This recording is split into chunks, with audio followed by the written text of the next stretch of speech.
Good evening, everyone, and welcome to the City of Muskegon City Commission meeting for August 14, 2018. Before we begin the proceedings, is Pastor Matt Sharp here this evening? Seeing no Pastor Matt Sharp, Commissioner, would you? Commissioner German will lead us in prayer, which will be followed by the Pledge of Allegiance. Thank you, God. Let's bow our heads. Father God, we thank you today for this gathering, this symbol in this commission meeting. We want to thank everyone that came out. We'd like to just do things in good faith under your guidance. Make good decisions and guide us with good intentions to lead this city in the future in the right way, and also for the future of our children and the community. We just ask right now that you protect the city and help it grow. Help us to come together in unity and just work together in all aspects. So in the name of Jesus, we pray. Amen. Amen. I pledge allegiance to the flag of the United States of America and to the republic for which it stands, one nation, under God, indivisible, with liberty and justice for all. Thank you.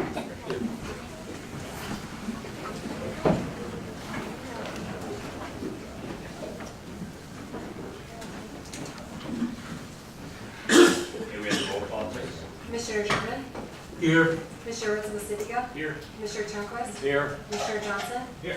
Mayor Gallman? Here. Vice Mayor Hood? Here. Commissioner Warren, absent.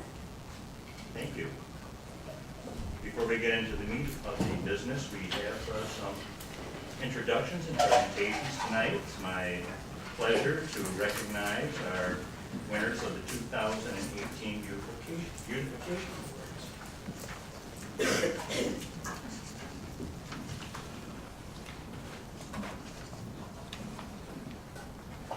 Now that I have my bifocals cleaned, I can almost see where I'm going.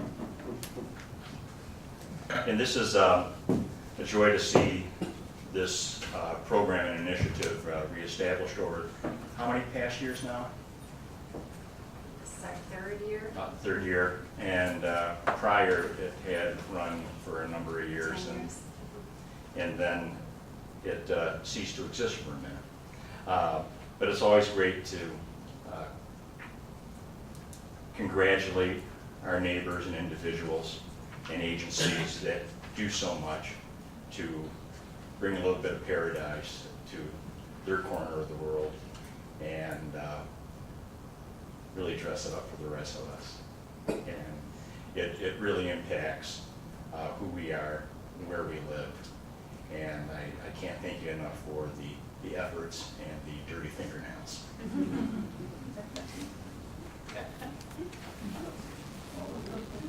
So first up tonight, the dirty fingernails. Roger Allison. Roger Allison. The Roger Allison Garden. Come up, my dear. Thank you.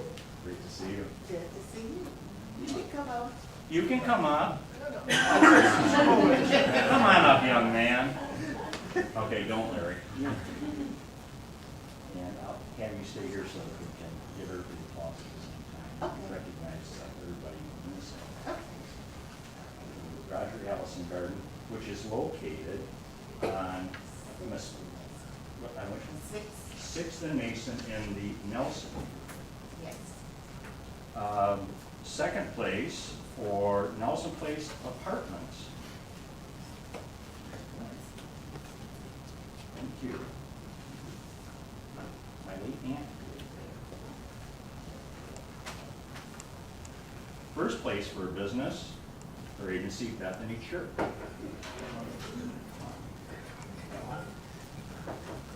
Congratulations. Thank you. Your fingernails are clean.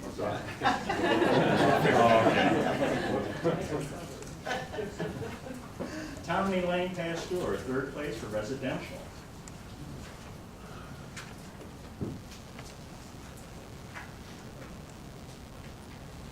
Thank you so much.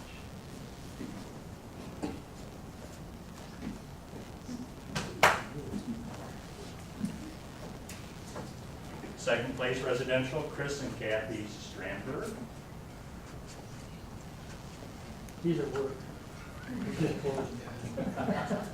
Well, in that case.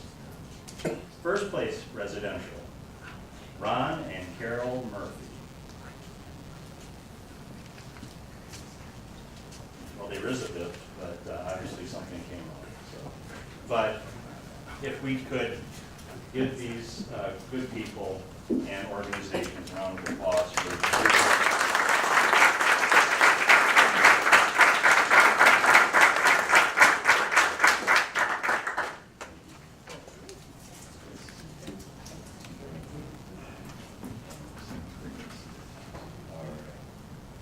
if you want, you don't have to stay for the meeting and go home and have dinner.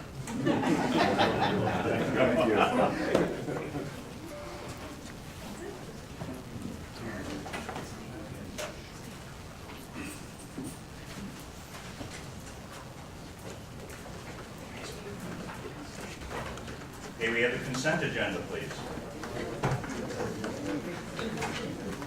Approval of minutes, city clerk, summary request to approve minutes of the July 24, 2018 regular meeting. Staff recommendation, approval of the minutes. Special event liquor license, farmers market for farm to table dinner, city clerk, summary request. The Muskegon City Clerk's Office is organizing our third annual farm to table fundraiser dinner to benefit the Muskegon farmers market and is seeking city commission approval to apply for a license for beer, wine, and spirit sale for this event. Farmers Market does have a liquor license, but the license area does not extend beyond the barn. Staff recommendation to approve a special liquor license for the September 6, 2018 Farm to Table fundraiser dinner.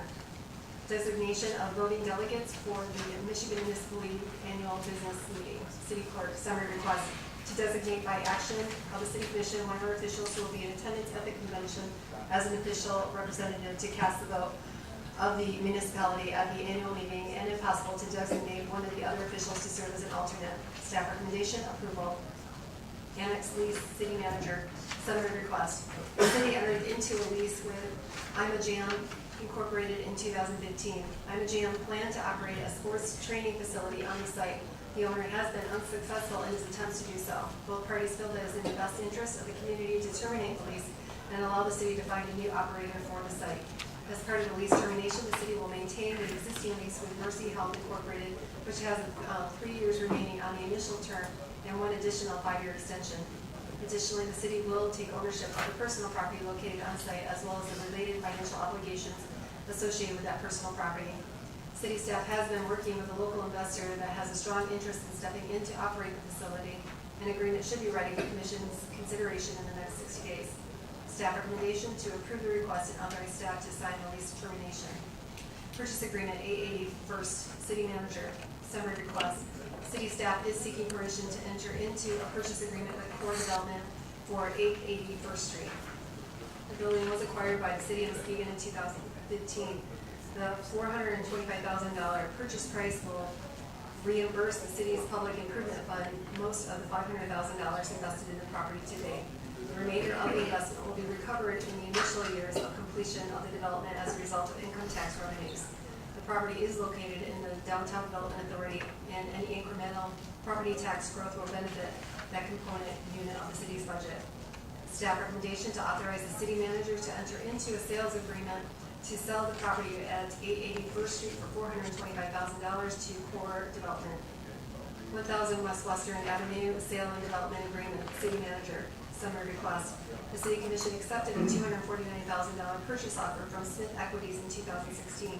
After a lengthy due diligence period, the parties entered into a letter of intent that would help guide the development of the purchase agreement. The purchase agreement is in final draft form and the terms are agreeable to both Smith Equities and city staff. The purchase agreement outlines the purchase price as well as the development obligations of both parties. The city has a number of obligations in development agreement, including the relocation of infrastructure such as the bike path and the roadway of the Hartshorn launch ramp, and the implementation of improvements at the marinas facilities. The city's costs associated with this infrastructure will be recovered as part of a brownfield reimbursement plan.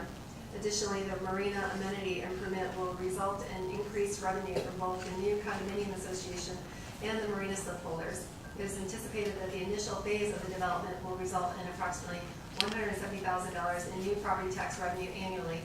which will be captured as part of the brownfield plan and used to reimburse the city's expenses. Additional phases of the development will likely result in significantly more property tax revenue. It is also anticipated that the initial phase of the development will result in $40,000 to $60,000 in new local income tax revenues.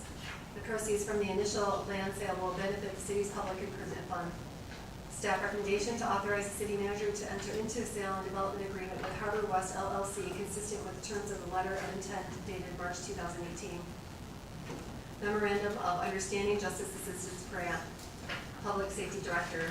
Summary request. The Director of Public Safety requests that the Commission authorize the Director and the City Manager to enter into an agreement with the City of Muskegon Heights and Muskegon County in regards to the disbursements of the fiscal year 2018 Justice Assistance Grant. It is further requested that the Mayor be authorized to sign the Memorandum of Understanding. Note that the time is of the essence, as this grant requires a governing body period, and the grant submission and the grant deadline is August 22nd. Although the Bureau of Justice Assistance has designated us as being in a disparate funding situation due to the county providing more than 50% of the jail facilities, our proposal is to keep the allocations exactly as they initially came down the BJA, which is as follows. County of Muskegon, $0. City of Muskegon, $23,030. And the City of Muskegon Heights, $14,941. Note that BJA uses crime data versus population in making these allocation decisions. The City of Muskegon portion is planned to be used in continuation of the manner in which the previous year's JAG funding was used, which is for the prosecution of city ordinance cases dealing primarily with neighborhood issues. Staff recommendations. Staff recommends approval of this request.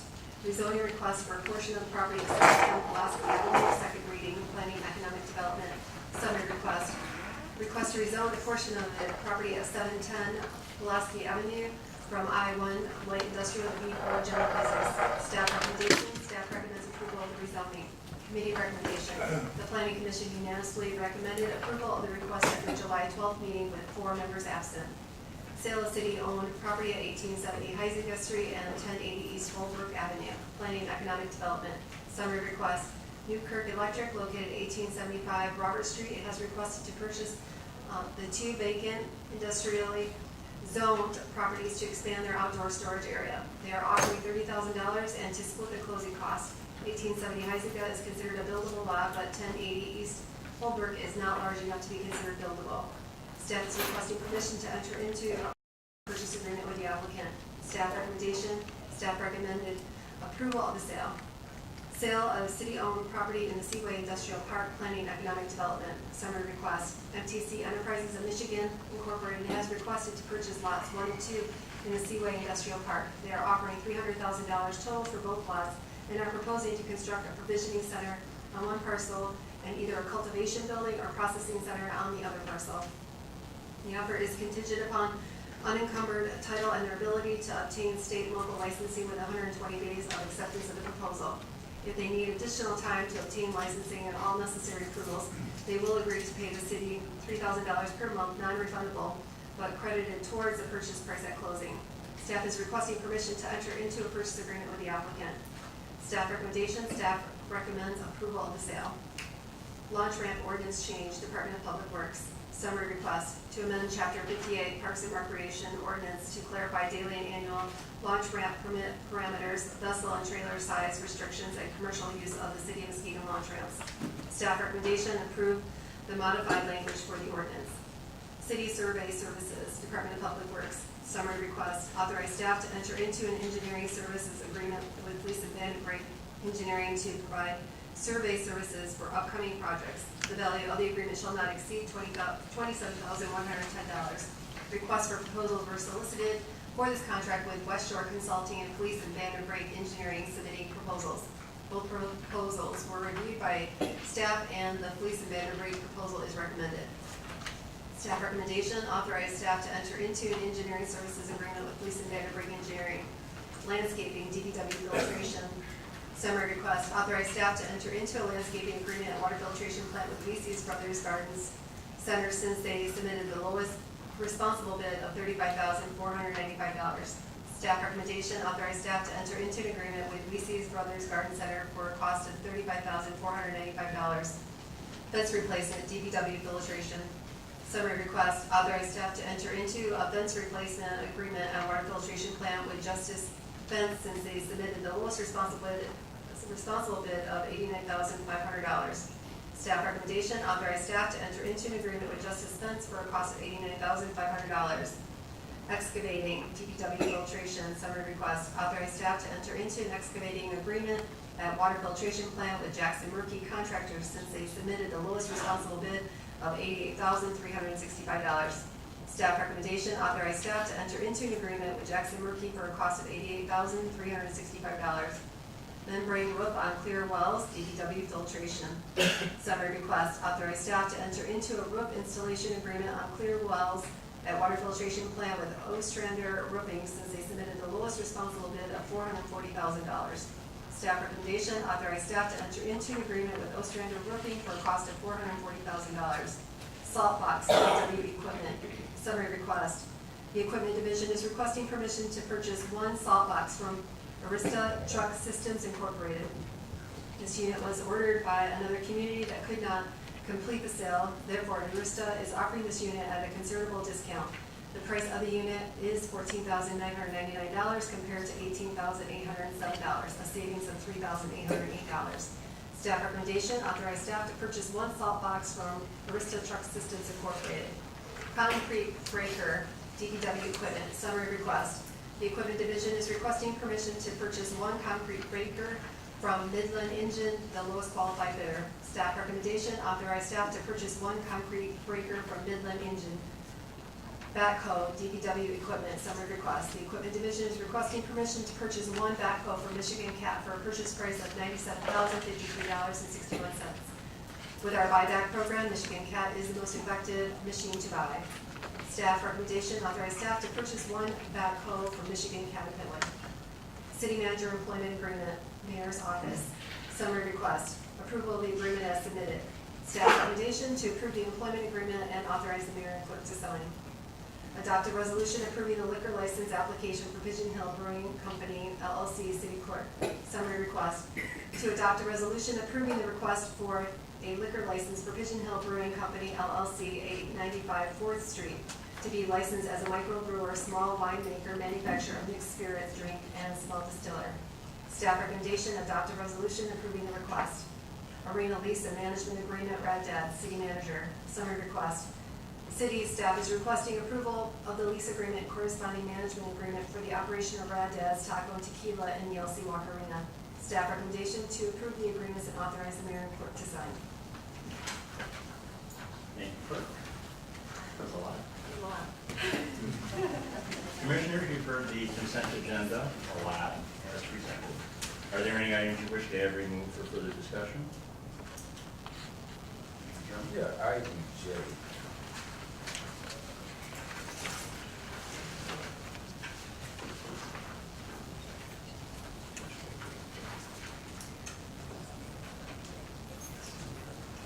Item F. F and J. Karen, you probably want to pull up item C. Doesn't have a name associated with it. Any others? Commissioner? If there are no others, I move to approve the consent agenda as presented minus items C, F, and J. Second. Been moved by Commissioner Johnson, seconded by the Vice Mayor, to approve the consent agenda as presented minus items C, F, and J. Any discussion? Roll call, please. Commissioner Rinson Massiga? Yes. Commissioner Turnquist? Yes. Commissioner Johnson? Yes. Mayor Ballman? Yes. Vice Mayor Hood? Yes. Commissioner German? Yes. Motion passes. Thank you. Could I get a motion on item C, please? I move to designate by action on the official to be, who's going to be the official representative to cast the vote of the municipality at the end of the meeting. Kind of the mayor as the official delegate. I am, okay. And we got a second on that? Yeah, second. It's been moved by Commissioner Enzo Masavinga and seconded by Commissioner Johnson to are you designating me? Yes. To designating the mayor as our official representative to cast the vote at the municipal annual meeting in the Michigan Municipal League. Mr. Mayor? I was just gonna point out, I think there's room for an alternate. Is there room for an alternate in there too? Yes, that's correct. I know Commissioner German is going, I don't know if anybody else signed up to attend, but if they're looking for an alternate. I think I put in my memo that I would probably be going, I could serve in that capacity, but Commissioner German's going, it might make more sense, if you'd be interested. Would you be going in case I fall down someplace? I would amend the motion to add Commissioner German as the alternate. Support. Thank you. Any discussion? Roll call, please. Commissioner Turnquist? Yes. Commissioner Johnson? Yes. Mayor Gallman? Yes. Vice Mayor Hood? Yes. Commissioner German? Yes. Commissioner Enzo Masavinga? Yes. Motion passes. Thank you. Item F, Commissioner German. Yes, thank you. Move to authorize the city manager to enter into a sales and development agreement with Harbor West LLC consistent with terms of letter of intent March 2018. Support. It's been moved by Commissioner German, supported by Commissioner Enzo Masavinga, to authorize the city manager to enter into the sale and development agreement with Harbor West LLC consistent with terms of the letter of intent dated March 2018. Commissioner German? Yes, just want to know if the representative in the chamber would, so could he come up? He is not, he was here yesterday, and I know he's not here today. Okay, is Mike? Frank? Yes. No, Oh. he's back there.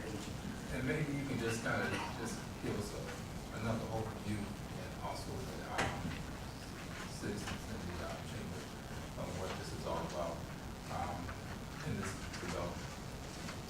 This is the 1000 West Western development? Yeah. Yeah, so it's going to be a residential development that's going to be next to the Hartshorn Marina. They're going to go through the PUD process here pretty soon, and that's how we're going to be reviewing it. It's going to be dense, kind of compact homes, single-family homes. And in total, how many homes are we looking at? I believe the first phase is 25. I think 24. 24, but there's anticipated that there will be another phase of homes as well. And some of the questions that I've had from constituents was public access, how will that play? Yeah, there's going to be a lot of public access. I mean, for a project like this that's going to be utilizing the marina, I really commend them bringing the bike paths up on the front. There's going to be public access right up to the water, and the bike path will be routed right through there as well.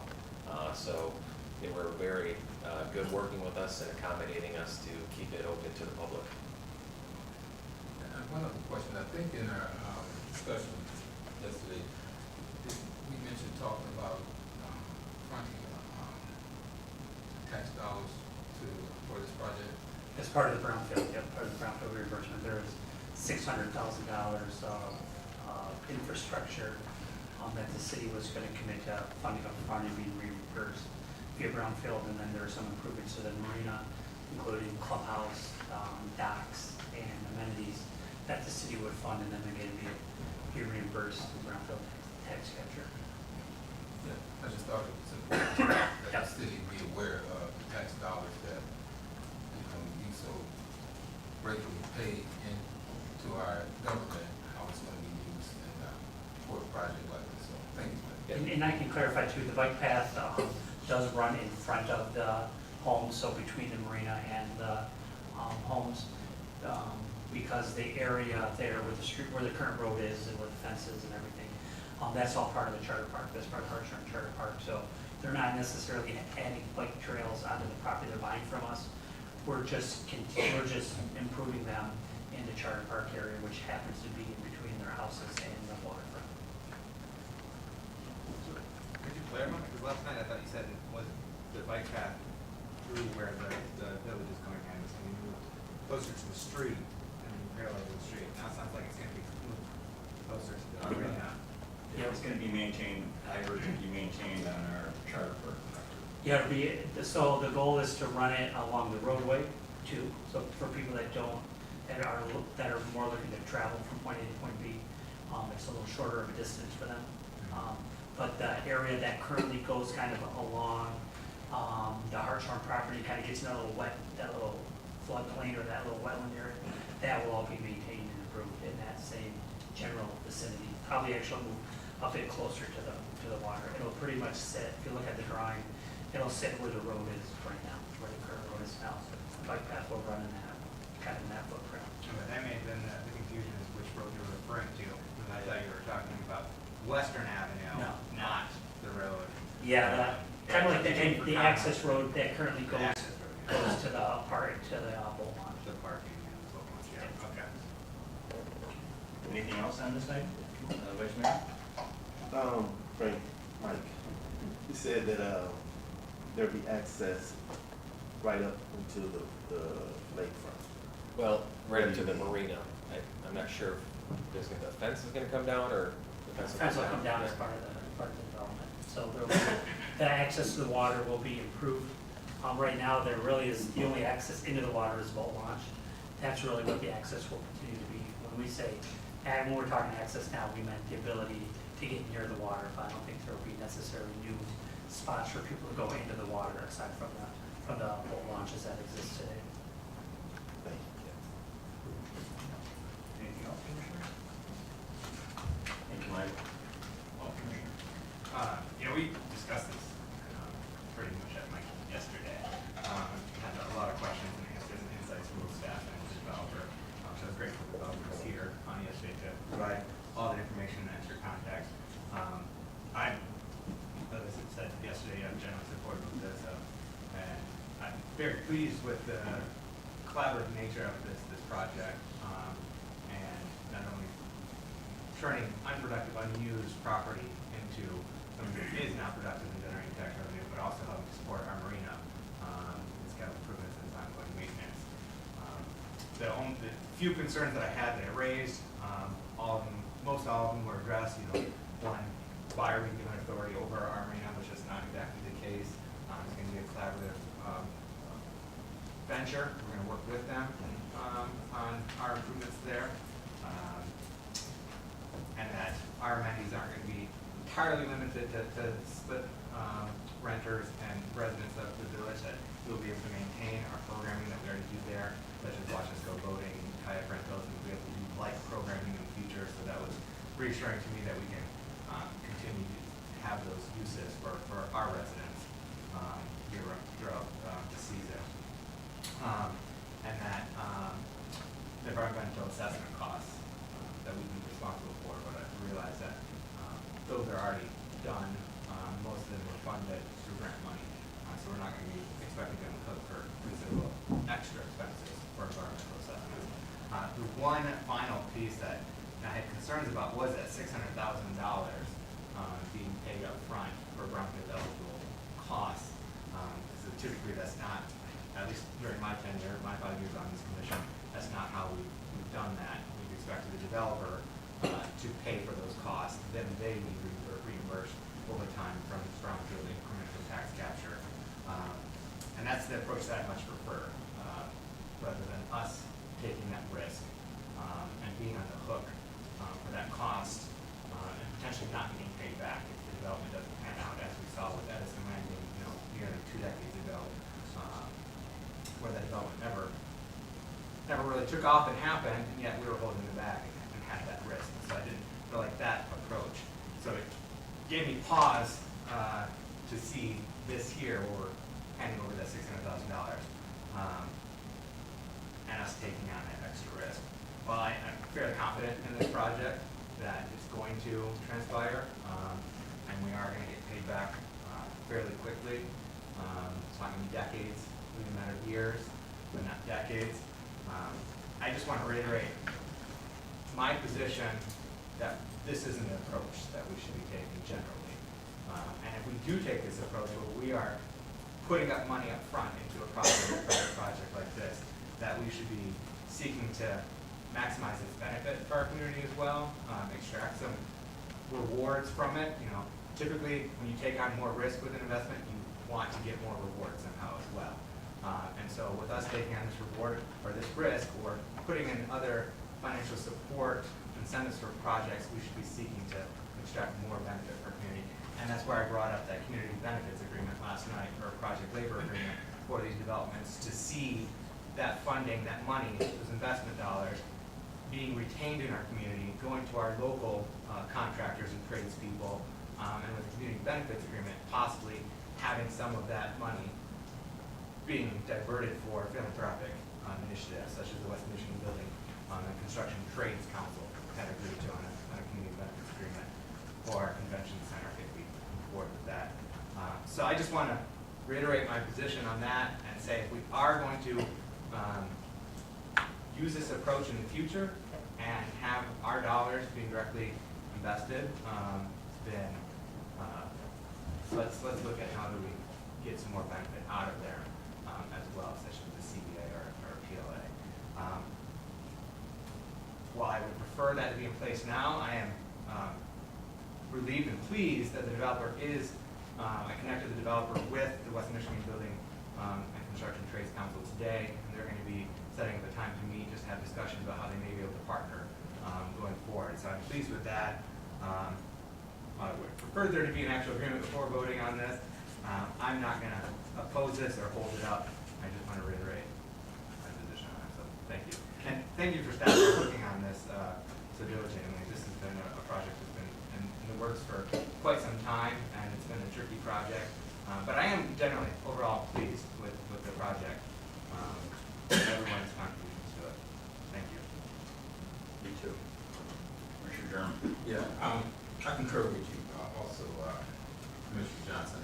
Anytime we're allocating taxpayer dollars to such as projects, there definitely need to be some type of community benefit agreement. And I would say, echo what he said, in the future, that's something we should consider strongly, because our taxpayers are actually paying their dollars faithfully, and they should reap some type of benefit due to private investments or any type of projects that we allow in our city using those taxpayer dollars. So, but I'm confident, and I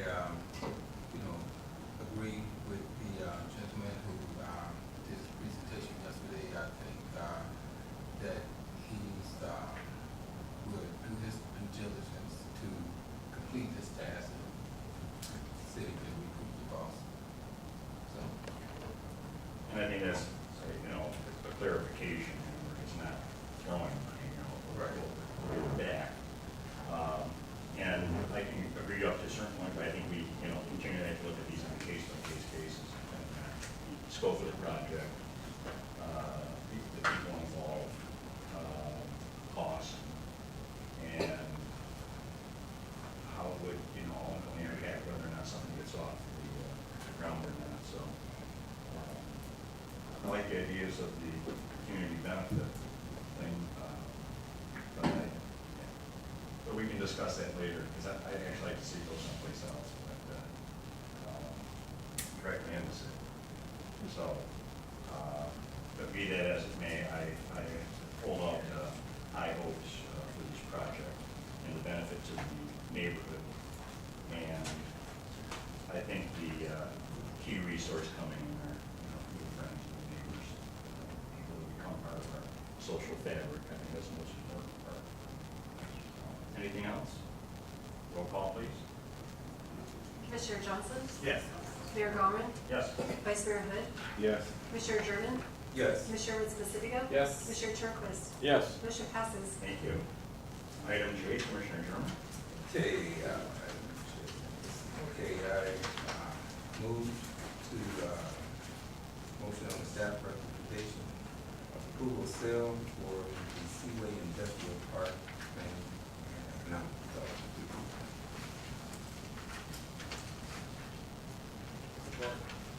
Been moved by Commissioner German, supported by Commissioner Savinga, to approve the sale of city-owned property in the Seaway Industrial Park.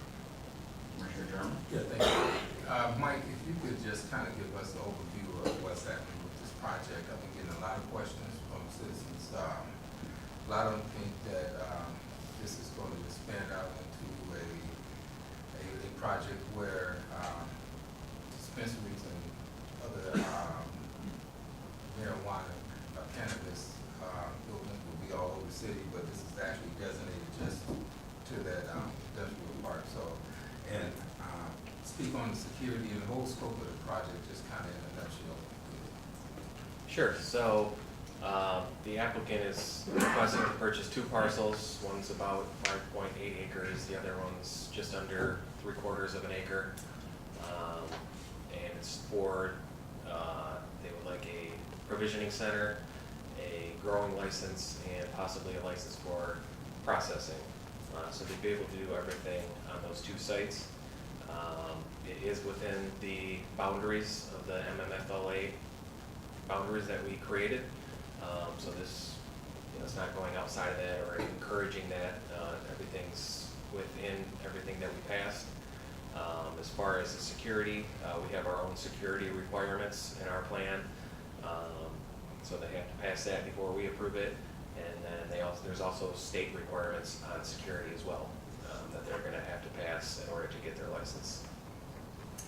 Now, how would tax dollars be captured, and that would be state, basically, once, this operation is up and running? It'd be taxed just like any other business.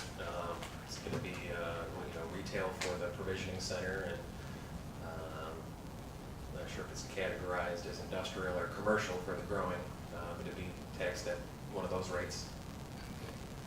And the, distance from the school district was a concern also, where, this is actually what, by regulations are supposed to be, what, 500 feet from a public school, or? No, there are no regulations on distances from schools. However, this particular location is probably further away from, just stating off the top of my head, I'm not sure, but I think it's farther away than any of the other locations. I know, the Heights School and Muskegon School are within a mile or so of the project, but this one's kind of tucked away in the corner there off of Seaway Drive, so I believe that one's further away from any school. I actually measured it because someone else had phrased that before, and that particular spot is about 2 miles from both Muskegon High School and Muskegon Heights High School. It's just about a mile from Muskegon County Center. Anything else, Commissioner Jones? Okay, just one other thing, okay, for zoning, okay, now, I don't know if, citizens are aware, but to opt in on this, I voted not to opt in on this, on this item, and also, zoning, but now that this is in fruition, I think that, and seeing that the project is actually moving forward, and getting a better insight on how this, project will work, I just want to make sure, before I cast my vote, that when the gentleman yesterday presented his presentation to the commission, that all, I guess, regulations will be in place for him to just go ahead and move forward. We're talking about, again, the security, making sure that there's secure buildings and signage and all of that stuff. Yeah, so the sale is contingent upon him getting approval by us and the state. So if he submits, we agree to sell him this land, and he submits an application that doesn't get approved because it doesn't have adequate security or it doesn't meet any of the other plans, then we would deny him, and the lot sale would be canceled. So basically, you say everything's contingent on that? Yes. Okay. Make it feel a little bit better. Anything else, Commissioners? Commissioner Johnson? So we're gonna specify, where's that $300,000 going? Is that being put into our public improvement fund? That's the anticipation. Order set then? Thank you, Mike. please. Mayor Gilman, Yes. Vice Mayor Hood, Yes. Commissioner German, Yes. Commissioner Pacifica, Yes. Commissioner Turnquist, Yes. Commissioner Johnson. Yes. Motion passes. Thank you. New business, please, item A. City MDOT agreement, Black Creek Road, Sherman Boulevard, and Latimer Drive, DPW Engineering, summary request. Approve the contract with MDOT for the Black Creek Road construction between Sherman Boulevard and Latimer Drive, and approve the resolution authorizing the mayor and clerk to sign the contract. Staff recommendation, approve the contract and resolution authorizing the mayor and clerk to sign both. Commissioner Ismasagan? We approved the contract and resolution authorizing the clerk to sign. The contract with MDOT for Black Creek Road construction. Support. Hi, Leo. Hello, how are you? How's the engineer? Very good. Rudy. We need a second, don't we? Support. Here we go. It's been moved by Commissioner Ismasagan, seconded by the Vice Mayor, to approve the contract and resolution for the city MDOT agreement, Black Creek Road, Sherman Boulevard, Latimer Drive, and sign. Any questions for our engineer on the project? Anything you'd like to share on the project? No, we took bids earlier this month, still planning to start right after Labor Day. Thank you. Roll call, please. Vice Mayor Hood, Yes. Commissioner German, Yes. Commissioner Pacifica, Yes. Commissioner Turnquist, Yes. Commissioner Johnson, Yes. Mayor Gilman. Yes. Motion passes. Thank you. Item D, please. City Hall duct cleaning, Department of Public Works, summer request. Award a contract for duct cleaning at City Hall to Modernistic, the lowest responsible bidder. 3 contractors were contacted as follows: Modernistic, $9,899. Stanley Steamer, $13,832. Staff recommendation, award the project to the lowest bidder, Modernistic. Vice Mayor? I move to award the project to the lower bidder, Modernistic, who was the lowest responsible bidder. Support. Been moved by the Vice Mayor, supported by Commissioner Johnson, to award the City Hall duct cleaning contract to the low bidder, Modernistic. Any discussion? Roll call, please. Commissioner German, Yes. Commissioner Pacifica, Yes. Commissioner Turnquist, Yes. Commissioner Johnson, Yes. Mayor Gilman, Yes. Vice Mayor Hood. Yes. Motion passes. Thank you. Item C, please. Stevens Street Storm Sewer Outlet Repairs, Department of Public Works, summer request. The DPW is requesting permission to rent equipment and purchase materials necessary to complete repairs to the Stevens Street Storm Sewer Outlet. The storm sewer outlet has partially collapsed and is causing substantial erosion. An NDEQ permit has been obtained for the work, and bids were taken where feasible for the rental of equipment and purchase of materials necessary for the repairs. Labor to be completed by Highway Department staff. Staff recommendation, authorize staff to rent equipment and materials to make repairs to the Stevens Street stormwater outlet. Commissioner Ismasagan? I move we authorize staff to cover the materials and repairs to Stevens Street storm water outlets. Second. Been moved by Commissioner Ismasagan, seconded by the Vice Mayor, to authorize staff to rent equipment and materials to make repairs at the Stevens Street storm water outlet. Any discussion? Roll call, please. Commissioner German, Yes. Commissioner Pacifica. Yes. Commissioner Turnquist. Yes. Commissioner Johnson. Yes. Mayor Gilman, Yes. Vice Mayor Hood. Yes. Motion passes. Thank you. Item D, please. 2018 capital improvements projects, McGrath Park lot resurfacing, Department of Public Works, summer request.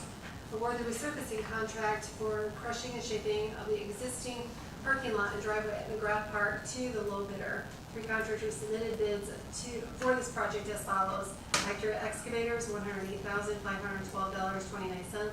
Jackson Murphy, $112,453.90, and Epic Excavating, $113,951.45. Staff recommendation, award the project to the low bidder, Accurate Excavators. Commissioner Turnquist?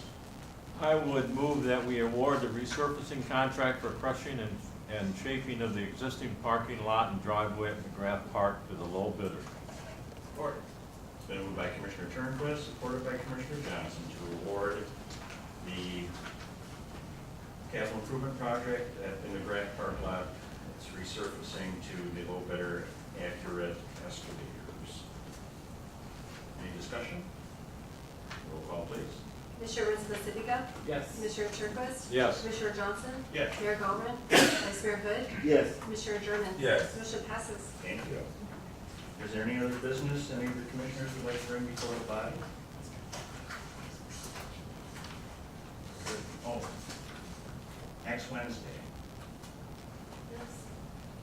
Charles Maroon will be in from the Strong Towns Organization. He's president. And he will be doing 2 public meet and greets and discussions. The first at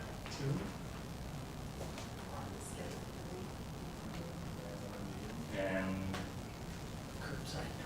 curbside talk. And the reason Mr. Maroon is coming in is because Muskegon has the honor of having been selected by Smart Towns as the 2018 Strongest Town designee because of our designations in our initiatives and our attempts to implement best practices in our urban redevelopment. And the times are 2 p.m. to 3:15 p.m., walking tour and meet at Hackley Park, and 7 p.m. to 8 p.m. curbside chat at Hackley Park. And the public is welcome to come out and meet Mr. Maroon, and you can pick his brain and you can pick ours.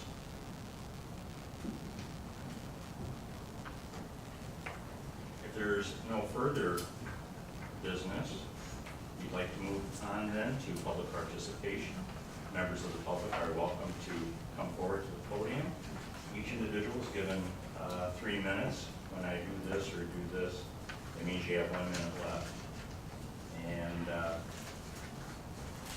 you can give your concerns or questions. You may not be able to answer your questions immediately tonight, but stay behind and we can put you in contact with the appropriate staff member or one of our own body to meet with you later on. First up. Mayor, I didn't have a chance to put my paper in, so Ellen? I'm bring that. Oh, here you go. Turn. Thank you. Okay.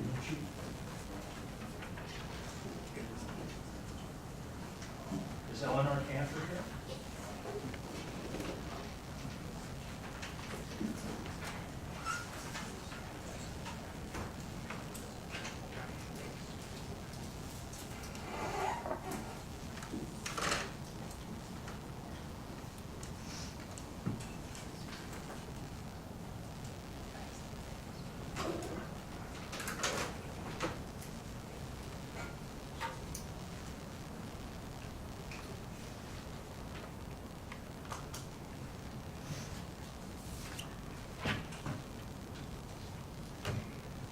Eleanor Cantor, 1045 Westdale.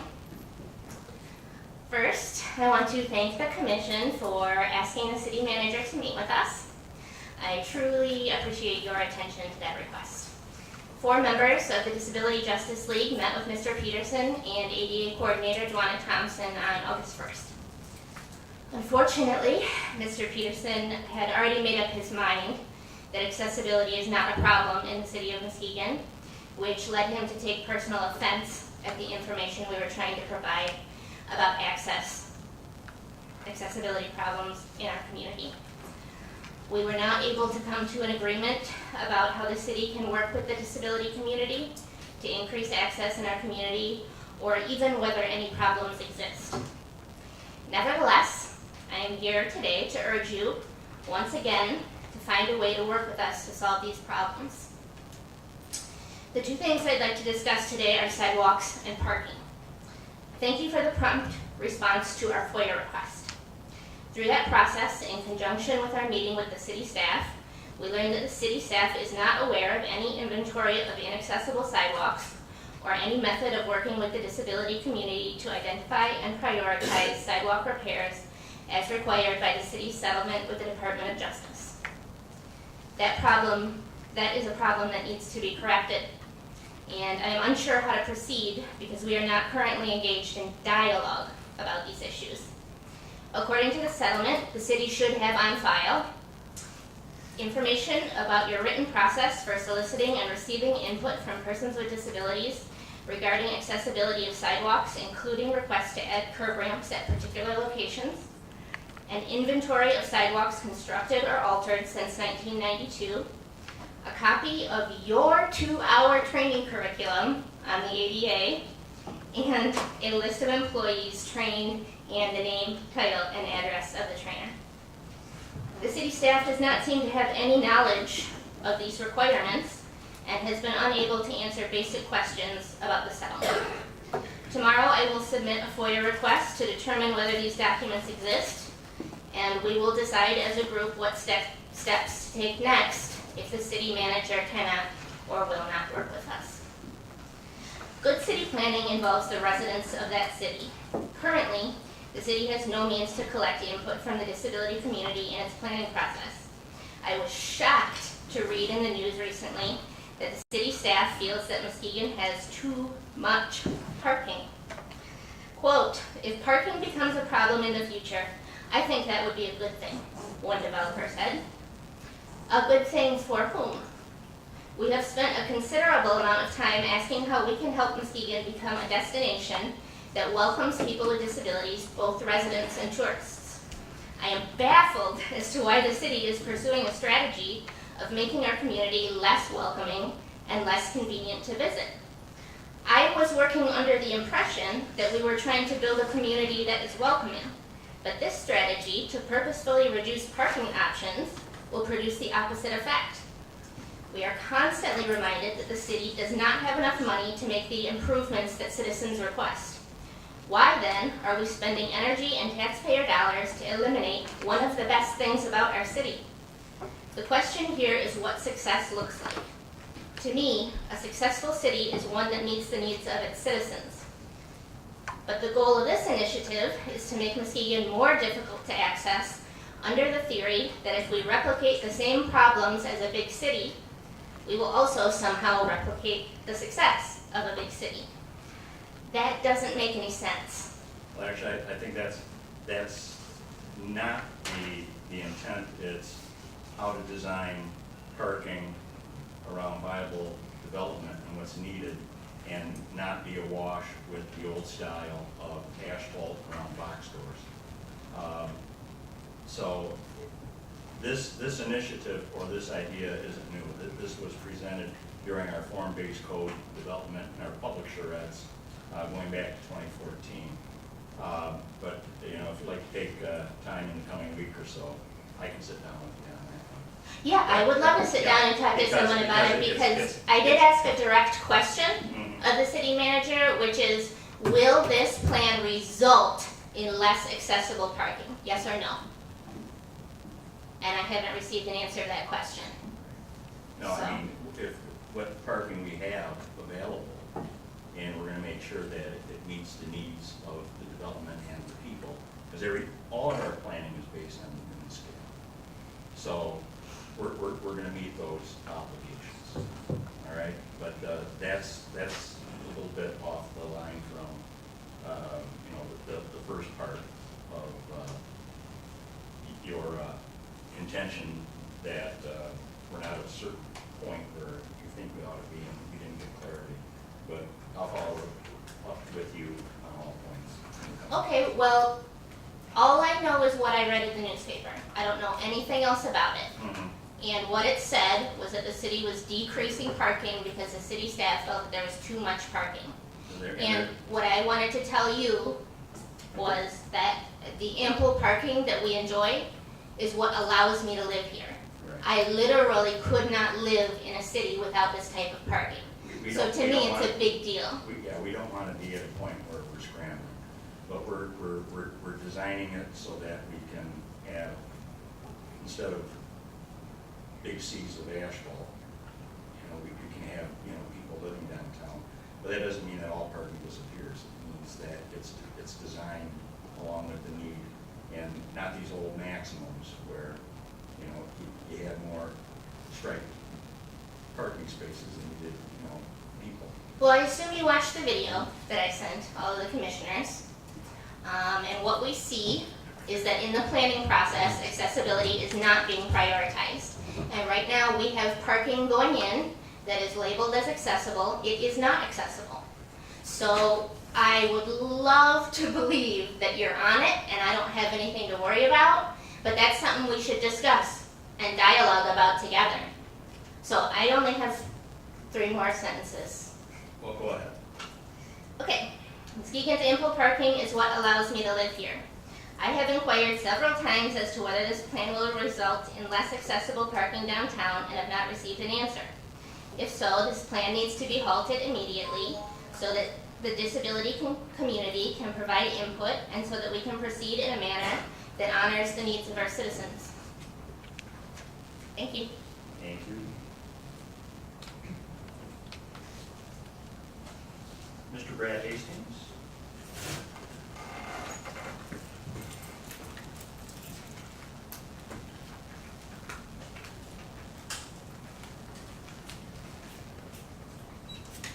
Good Please evening. get your name and address, Brad. I'm Brad Hastings. I live at 2131 West Bog Road, and I'm representing Disability Network West Michigan. Good evening, City Commissioners. My name is Brad Hastings, Advocacy and Outreach Coordinator, and I'm here on behalf of Disability Network West Michigan and to support the advocacy of the Disability Justice League.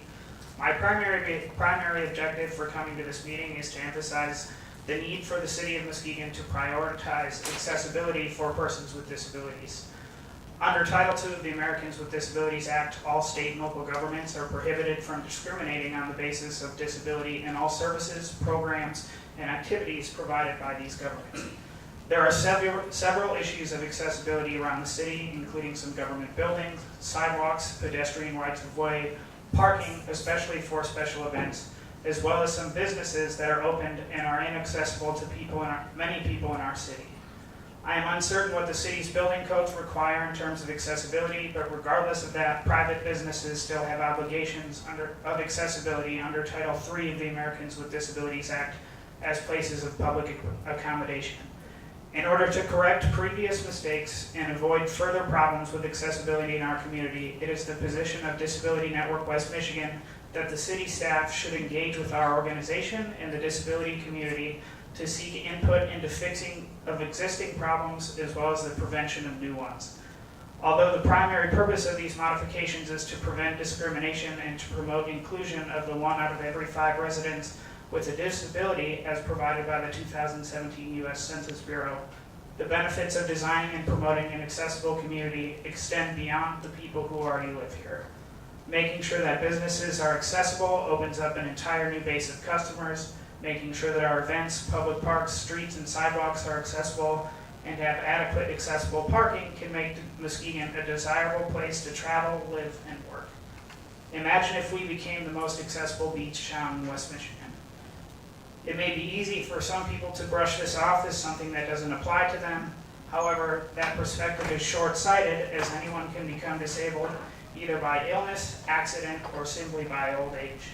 The percentage of Americans living with a disability is expected to double over the next 30 years. This is attributed to the large aging population expected to develop disabilities, as well as higher rates of children and youth living with disabilities. Disability Network West Michigan and others here will continue to work on disability issues being perceived not as an individual deficit, but as an interaction of personal and societal factors, where its most salient feature are activity limitations and participation restrictions. As the country begins to age, issues of access become increasingly apparent and important, and it would suit our city well to address these issues sooner rather than later. The last thing I want to say is that while the primary objective of Disability Network West Michigan is to advocate, educate, empower persons with disabilities, we, alongside the Disability Justice League, want the city to know that we can be a resource in guiding them to build a more inclusive community. Thank you.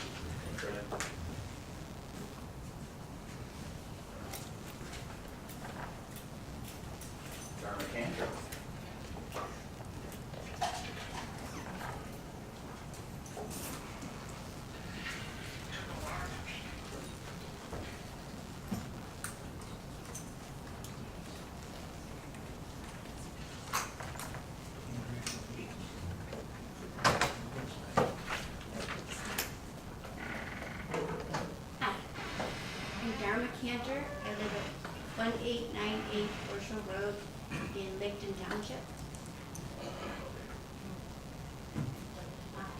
I know you've been missing me.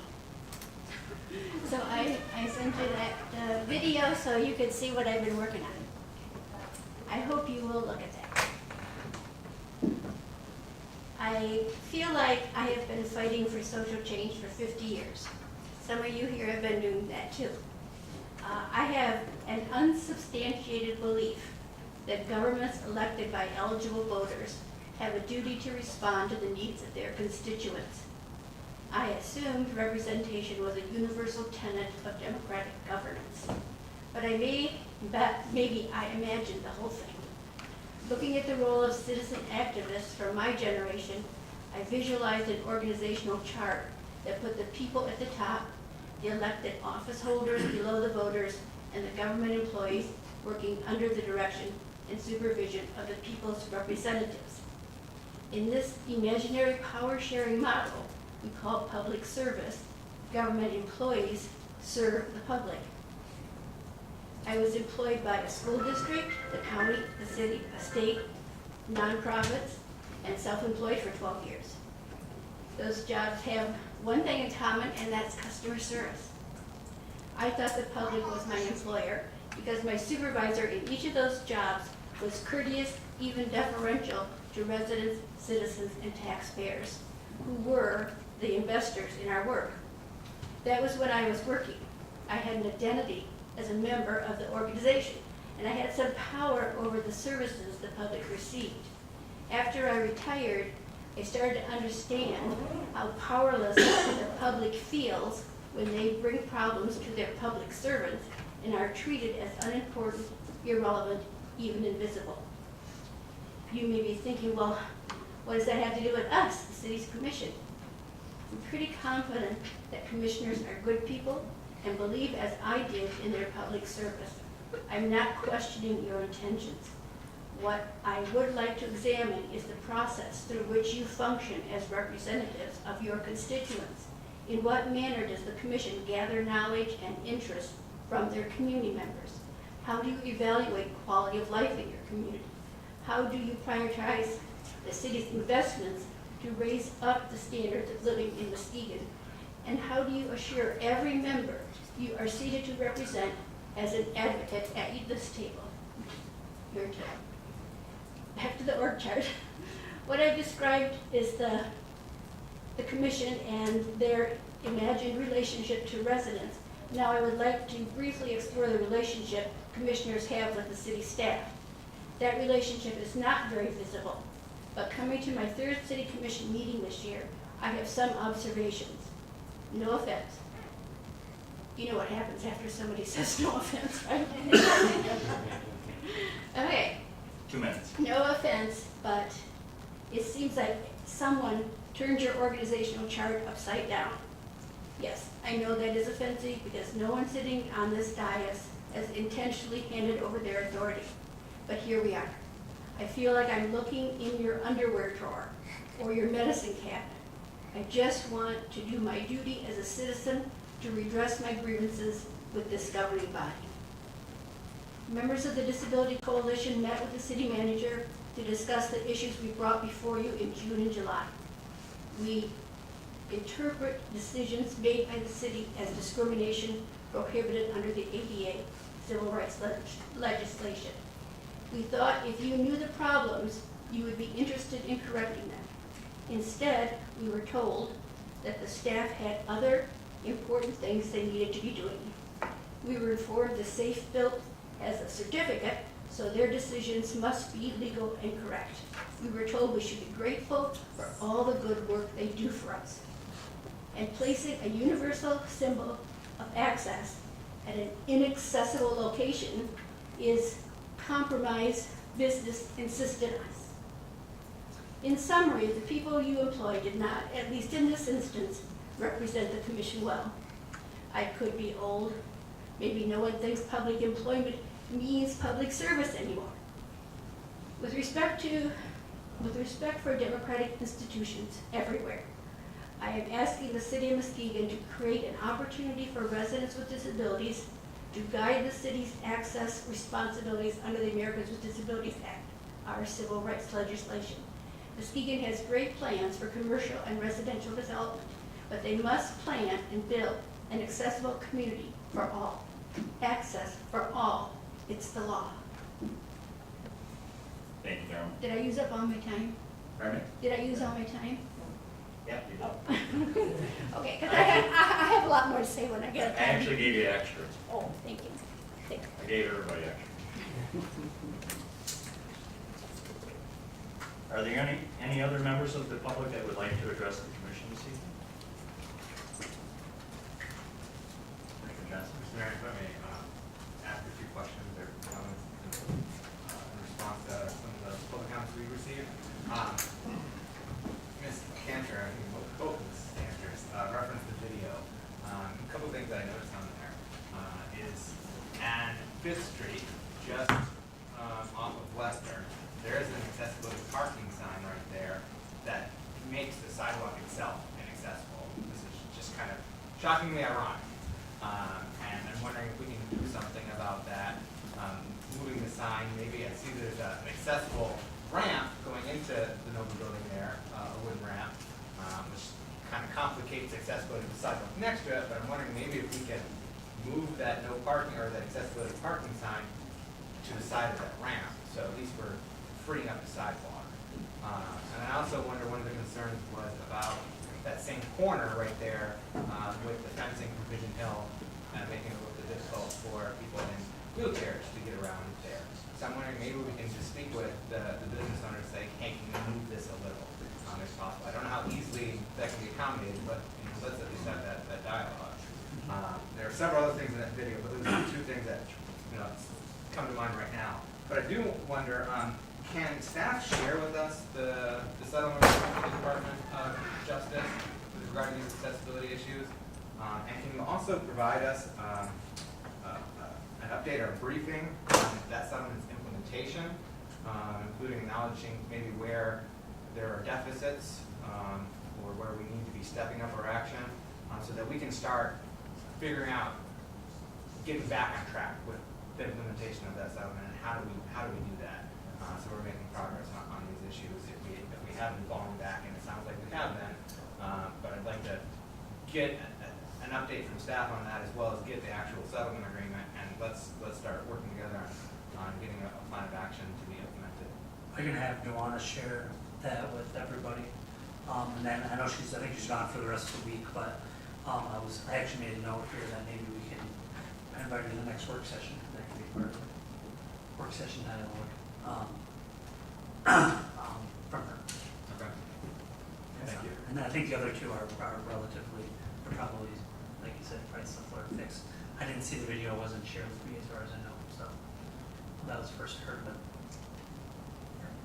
I'd like to say, I have my wheelchair in the car, and I'd be happy to meet everybody down at Pigeon Hill, so you can personally experience that curb cut, and I'd be happy to buy you a little tiny beer. Yeah, I personally experienced that on behalf of a relative that's in a wheelchair. Because there's any number of us that have raised kids in wheelchairs and are dealing with relatives and parents in wheelchairs, and so it's not that we don't have the experience nor the empathy or the realization of the difficulty on a daily basis.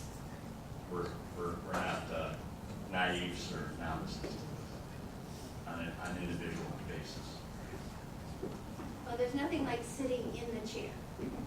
When you sit in a chair, you have an entirely different view of the world, and you interact with people. So I appreciate that. We all have people we love who have disabilities, but we don't always get it, even though we have them. Well, I don't get it because I'm not in that chair. Yeah.